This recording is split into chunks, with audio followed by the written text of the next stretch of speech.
ಸತ್ಯ ಹರಿಶ್ಚಂದ್ರನ ಕಥೆಯನ್ನು ನಾವೆಲ್ಲ ಕೇಳಿದ್ದೇವೆ.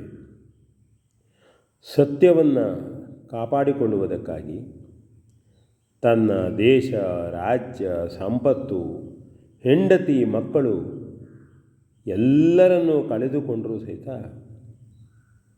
ಹರಿಶ್ಚಂದ್ರ ಸತ್ಯವನ್ನು ಬಿಡುವುದಿಲ್ಲ. ಹರಿಶ್ಚಂದ್ರ ನಾಟಕವನ್ನು ನೋಡಿದಂತಹ ಬಾಪು ಮಹಾತ್ಮ ಗಾಂಧೀಜಿಯವರು ತಾನು ಜೀವನದಲ್ಲಿ ಸತ್ಯವನ್ನೇ ನುಡಿಯಬೇಕು,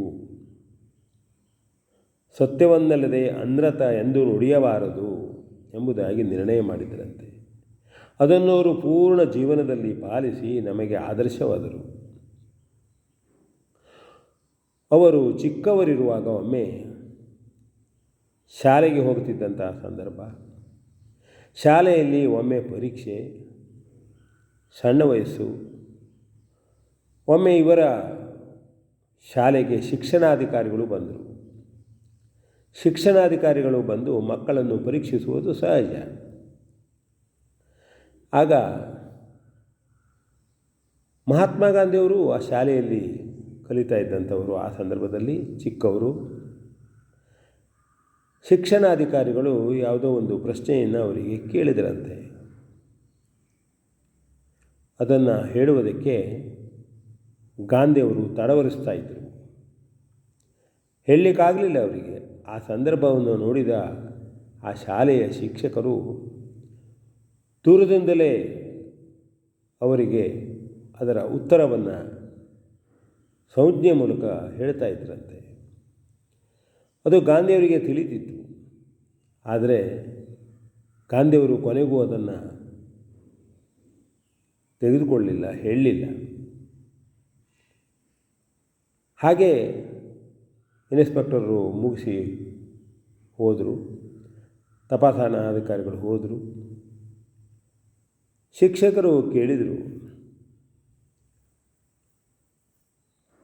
ನಮ್ಮ ಮಹಾತ್ಮ ಗಾಂಧಿಯವರಿಗೆ, ಏನಯ್ಯ, ನಿನಗೆ ನಾನು ಸ್ವಲ್ಪ ಬುದ್ಧಿವಂತ ಅಂತ ಆಗಲಿ ಅಥವಾ ನೀನು ಪ್ರಶ್ನೆಗೆ ಸರಿಯಾದ ಉತ್ತರ ಕೊಡಲಿ ಹೇಳುವ ದೃಷ್ಟಿಯಿಂದ ಸಂಜ್ಞೆ ಕೊಟ್ಟರೆ ನೀನು ಅದನ್ನು ಹೇಳಲಿಲ್ವಲ್ಲ, ಯಾಕೆ ಅಂತ ಕೇಳಿದ್ರಂತೆ. ಆಗ ಇಲ್ಲ, ತಾನು ಆ ರೀತಿ ನೀವು ಹೇಳಿದ್ದನ್ನು ಮಾಡಿದರೆ ತಪ್ಪಾಗ್ತದೆ. ತಪಾಸಣಾಧಿಕಾರಿಗಳಿಗೆ ಸುಳ್ಳನ್ನು ಒಪ್ಪಿಸುವುದು ಸರಿಯಲ್ಲ. ನನಗೆ ಏನು ಬಂದದೆಯೋ ಅದನ್ನು ನಾನು ಹೇಳ್ತೇನೆ ಎಂಬುದಾಗಿ ಹೇಳಿದರಂತೆ. ಆಗ ಶಿಕ್ಷಕರಿಗೂ ಕೂಡ ಮಹಾತ್ಮ ಗಾಂಧಿಯವರು ಹೇಳಿದ ಮಾತು ಸತ್ಯವೆಂದು ಕಂಡಿತು. ಅವರ ಬಗ್ಗೆ ಗೌರವ ಮೂಡಿತು. ಮುಂದೆ ಪೂರ್ಣ ಜೀವನದಲ್ಲಿಯೂ ಸತ್ಯವಂತರಾಗಿಯೇ ಬಾಳಿದವರು ಮಹಾತ್ಮ ಗಾಂಧಿಯವರು. ನಮಗೆ ಆದರ್ಶವಾಗಿದ್ದವರು. ಇದನ್ನು ಸದಾ ನಾವು ಕೂಡ ನಮ್ಮ ಜೀವನದಲ್ಲಿ ಅಳವಡಿಸಿಕೊಳ್ಳಬೇಕು. ನಾವು ಸರಳವಾಗಿ ಸುಳ್ಳನ್ನು ಹೇಳಿಬಿಡ್ತೇವೆ. ಆ ಸುಳ್ಳು ಸಮಾಜಕ್ಕೆ ಹಾನಿ ಮಾಡ್ತದೆ, ಕುಟುಂಬಕ್ಕೆ ಹಾನಿ ಮಾಡ್ತದೆ, ಪರಸ್ಪರ ಪ್ರೀತಿಯನ್ನು ನಾಶ ಮಾಡ್ತದೆ. ಅದ್ಭುತವಾದಂಥ ಶಕ್ತಿ ಇದೆ ಯಾವ ರೀತಿ ಸುಳ್ಳು ಹೇಳುವುದರ ಮೇಲೆ.